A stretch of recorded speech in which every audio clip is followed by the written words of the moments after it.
이번에는 데이터 탐색하기에 대해서 알아보도록 하겠습니다. 앞에서는 데이터를 기술 통계량 분석을 통해서 이제 수치로 확인을 했다면 아무래도 데이터를 쉽게 보기 위해서는 시각화 그리고 이미지화를 시키는 것이 중요하다고 생각합니다. 그런 것은 바로 이제 우리가 흔히 아는 그래프인 거고요. 아래서는 다양한 그래프를 제공을 하고 있는데 여기서는 주로 이제 박스 플롯, 그다음에 막대 그래프, 히스토그램, 파이 차트, 줄기입 그림, 그다음에 뭐 산점도 이런 것들에 대해서 다뤄보도록 하겠습니다.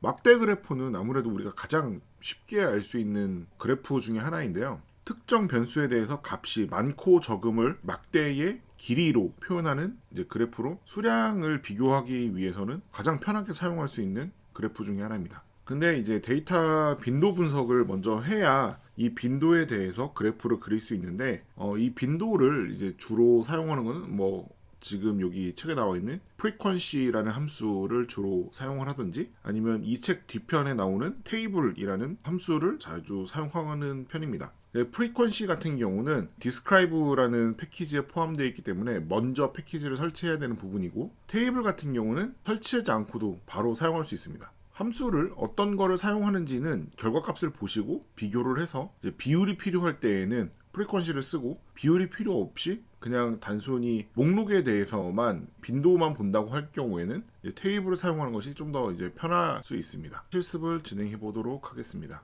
네, 먼저 말씀드린 것처럼 이 디스크라이브 패키지를 먼저 설치를 해야 되는데요.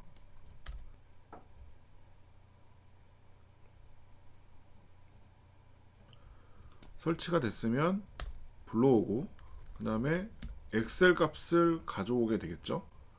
여기는 알클라우드이기 때문에 엑셀 파일을 불러오기 위해서는 앞에서 한 것처럼 리드 엑셀을 사용하고요. 이 데이터는 보시면 13개의 변수에 20개의 관측치를 갖고 있는 데이터입니다. 이 테이블을 이제 값을 가져왔으니까 이렇게 볼 수 있는데 아니면 우리가 앞에 배웠던 것처럼 뷰라는 함수를 이용해서도 확인할 수 있죠. 네, 이렇게 확인할 수 있습니다. 이거를 막대 그래프를 그리기 위해서는 먼저 성별을 기준으로 하면 이 F랑 M, 그러니까 남녀에 대한 값을 전부 다 이제 계산을 해야 되다 보니까 물론 이걸 정렬을 하면 이렇게 보시면 이제 피메일이 12개, 메일이 8개 이렇게 되어 있는 걸 확인할 수 있지만 이거를 숫자를 세기 위해서는 어렵다 보니 이거를 프리퀀시라는 함수를 이용하면 쉽게 플롯을 바로 그릴 수 있거든요. 지금 보시면 피메일이 12개, 이제 메일이 8개 이렇게 바로 보실 수 있어요. 아니면 반대로 아까 얘기했던 테이블을 쓴다고 치면 이렇게 값이 바로 이렇게 나오게 되거든요. 이렇게 빈도를 구할 수 있습니다. 이 옵션에 대해서는 한번 확인해 보시면 될 것 같고 바플롯 같은 경우는 크게 어렵지 않게 그릴 수 있습니다. 그래서 아까 여기 있는 것도 똑같이 되어 있는 건데 지금 테이블 값을 구했잖아요. 테이블 값을 저장을 하고 이 값에 대해서 그려주면 바로 똑같은 결과값을 가질 수 있어요. 그리고 여기에선 각각 이제 위치나 제목이나 이런 것들에 대해서 이 옵션들은 한번 이제 실습을 쭉 해보시면 이 색깔도 핑크랑 네이비로 설정할 수 있고 이런 부분은 크게 어렵지 않으니까 한번 해보시면 좋을 것 같습니다. 이번에는 상자 그림 그리기입니다. 상자 그림은 데이터 분포를 비교하거나 그 데이터 분포 내에 이상치, 아웃라이어를 판단할 때 주로 사용합니다.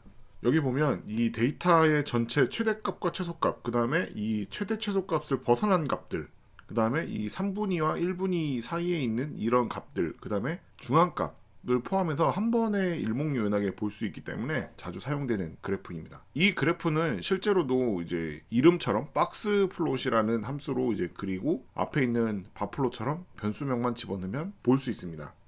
여기 보시면 실제 데이터에 대해서 y21 이랑 y20에 대한 값을 볼 수 있죠. 그럼 여기에 중앙값이 보이고 1사분면과 3사분면의 범위, 그 다음에 1번 칼럼 y21에 대한 값은 아웃라이어가 있는 걸 확인할 수 있습니다. 그리고 마찬가지로 옵션을 통해서 이 제목을 다 설정해 줄 수 있고요. 색상도 마찬가지로 변경을 시킬 수 있습니다. 실습은 쭉쭉 따라서 해보시면 될 것 같아요. 그 다음은 히스토그램 그리기인데 히스토그램은 연속된 데이터를 구간별로 나눈 걸 히스토그램이라고 합니다. 예를 들어 여기 있는 나이 같은 경우는 연속되어 있는 값이기 때문에 흔히 시계열이라고 했을 때는 이렇게 그리는 것이 훨씬 더 표가 간략해지는 형태가 되겠죠. 그래서 이런 거는 히스토그램이라고 하고, 연속된 값에 대해서 이제 구간을 나누는 것을 말합니다. 이 히스토그램이랑 막대 그래프의 가장 큰 차이는 이 연속성이냐 분리가 되어 있느냐의 부분이고, 일반적으로는 키, 나이, 돈 이런 것들에 대해서는 이 레인지가 연속되어 있기 때문에 그런 부분에 대해서는 일반적으로 히스토그램을 그리고, 막대 그래프 같은 경우는 성별, 지역 같은 것들을 주로 사용합니다. 히스토그램은 히스트라는 함수를 주로 사용하게 되는데요. 마찬가지로 값을 주고 이 범위 위치를 설정해 준 다음에, 이게 최대 범위 값이죠. 값을 이제 0부터 60까지, 그 0부터 7까지 범위를 주고 이 연령에 대한 분포를 확인할 수 있습니다. 이렇게 보면 한눈에 봐도 20대 후반이 가장 많은 분포를 갖고 있는 걸 한눈에 볼 수 있죠. 그 다음은 이제 파이 차트인데요. 파이 차트는 이제 비율을 가지고 동그랗게 해서 빈도를 볼 수 있는 형태. 물론 막대 그래프에서도 비율을 표현할 수는 있지만 실제로 이렇게 보는 것이 좀 더 한눈에 보긴 쉬운 부분이니까 전체를 100%로 봤을 때 저 비율을 가지고 나누는 형태를 갖게 됩니다. 여기서는 그 내장 데이터셋인 MTCA를 이용을 할 건데요. MTCA 데이터를 보시면 11개의 변수에 32개의 이제 관측치를 갖고 있어요. 보면 이 뭐 마력이라든지 실린더 수, 기어, 카브레터 수 이런 것들에 대해서 측정치를 갖고 있는 거고, 이 차종이 이제 32개를 갖고 있는 거겠죠. 그래서 이 전체에 대해서 기어 수를 비교를 해보면 3단이 이 눈에 봤을 때 가장 많은 분포를 갖고 있고, 그 다음에 4단, 그 다음에 5단이 적은 걸 볼 수 있어요. 실제 X값을 보면 3단은 15개, 4단은 12개, 5단은 5개 차종이 있네요. 그 다음은 이제 줄기입 그림인데, 이거는 이제 값을 앞자리를 구분해서 앞에 두고 이제 뒷자리는 분리해서 두는 형태인데, 이건 데이터 형태를 파악하는 부분이에요. 그래서 지금 이런 숫자들이 할당된 데이터가 있다고 하면 앞에 1이 붙은 거는 15, 16이 있는 거고, 2가 붙어 있는 21, 23, 23, 26, 26 이렇게 있는 거고, 3, 0이니까 30, 32, 그리고 4, 1이니까 41. 이렇게 보면 이 줄기에서 잎이 가장 많은 거는 20단위인 거죠. 5개나 있으니까. 그래서 이렇게 보시면 좀 빨리 이제 한눈에 볼 수 있는, 데이터를 요약하지도 않고 한 번에 데이터를 훑을 수 있는 특징이 있습니다. 그래서 이렇게 값을 랜덤으로 임의로 주고 이렇게 실행을 해보면 이게 0, 2, 4, 6, 8 이렇게 돼 있는데, 이게 소수점을 기준으로 표현이 된 거예요. 그래서 0은 0부터 1인 값이 하나인 거고, 2는 2, 3, 여기 보면 2, 3이고, 4는 4, 5예요. 4, 5가 이렇게 있죠. 2개. 6은 6, 7인데 6과 7 2개가 있고요. 8은 8, 9겠죠. 8, 8, 9, 9 이렇게 분포가 되어 있는 것을 확인할 수 있습니다. 스케일을 이제 나눠보면 이 스케일을 변경함에 따라서 얼만큼 더 자세히 보고 얼만큼 느슨하게 보는지를 확인할 수 있거든요. 자세한 내용은 책의 내용을 보시면 확인할 수 있고요. 그 다음은 산점도 혹은 산포도라고 하는데, 이거는 데이터가 어떻게 이 관계에 대해서 어떻게 분포가 되어 있는지를 볼 수 있는 것이에요. 이게 우리가 흔히 보는 이제 XY 좌표에 대한 거고, 여기에서는 아이리스, 우리가 앞에서 했던 아이리스 데이터를 가지고 해볼 건데, 근데 이렇게 산점도를 보면 꽃잎의 넓이와 꽃받침의 길이에 따른 분포를 보는 거예요. 꽃잎이 넓을수록 꽃받침도 이제 긴 거를 볼 수 있죠. 이렇게 우상향으로 이제 표시가 되어 있는 부분이니까 이렇게 데이터를 보시면 될 것 같아요. 그렇기 때문에 이제 상관관계가 있다고 볼 수 있겠죠. 산점도 행렬은 앞에서 했던 그 산점도를, 변수가 지금 아이리스 같은 경우 5개인데 이 5개에 대해서 전부 다 이제 행렬을 그려놓은 데이터예요.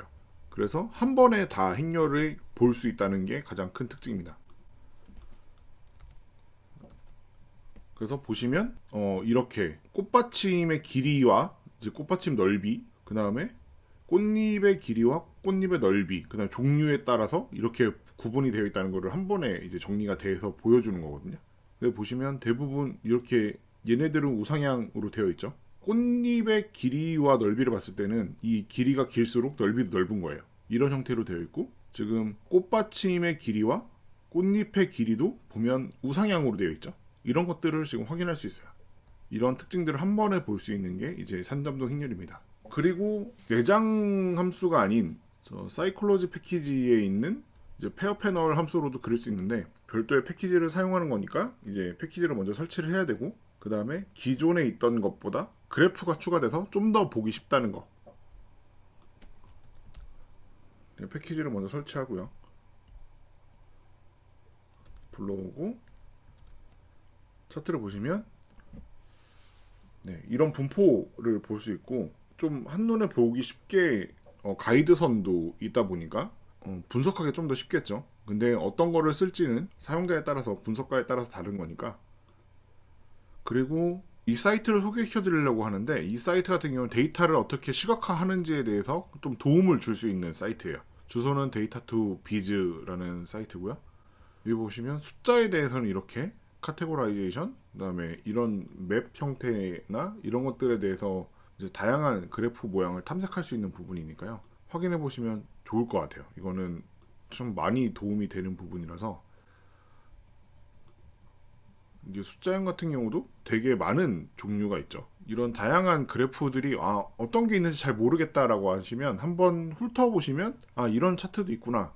그리고 이걸 눌렀을 때 어떻게 코드를 쓰는지도 다 이제 설명이 되어 있으니까 참조하시면 좋을 것 같아요.